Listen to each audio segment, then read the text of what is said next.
Hey everyone, today I'm going to show you how to change units in Canva. Without any further ado, let's get started. First, open your design in the Canva editor.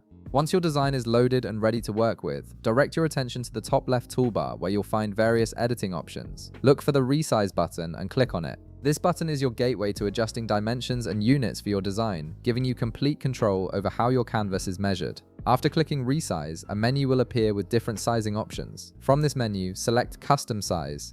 This option allows you to manually define the exact dimensions you want rather than choosing from Canva's preset templates. It's particularly useful when you need specific measurements for print projects or when working with non-standard dimensions.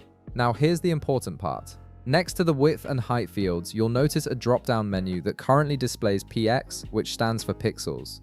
Click on this drop-down menu to reveal all the available unit options. This is where you can switch between different measurement systems depending on your project needs. From the drop-down, select your desired unit. You can choose cm for centimeters, in for inches, im for millimeters, or keep it as px for pixels. Each unit serves different purposes. For example, centimeters and inches are typically better for print projects, while pixels work great for digital designs. Choose the one that fits your specific project requirements. Once you've selected your preferred unit, it's time to enter your custom dimensions. In the width and height fields, type the numbers you want for your design. For instance, if you're converting an 800 by 600 pixel design to inches, you might enter 20.32 for width and 15.24 for height. The fields will now accept values in your chosen unit, making it easier to work with measurements you're familiar with. After entering your dimensions, you'll see two options. Click Resize this design if you want to change your current design's dimensions, or select Copy and Resize if you'd prefer to create a new version while keeping the original intact. The second option is useful when you want to maintain a backup of your work.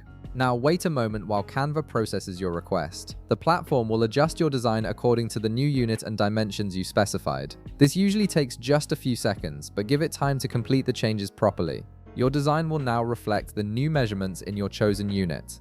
If you want to verify that your new unit is active, here's a quick tip. Press Shift+R on your keyboard to display rulers around your canvas. These rulers will show measurements in the unit you just selected, allowing you to confirm everything is set up correctly and helping you align elements precisely as you work. And that's it. You've successfully changed the units in Canva, making it easier to work with measurements that suit your project needs. If this video helped you out, be sure to leave a like, subscribe, and I'll see you in the next one.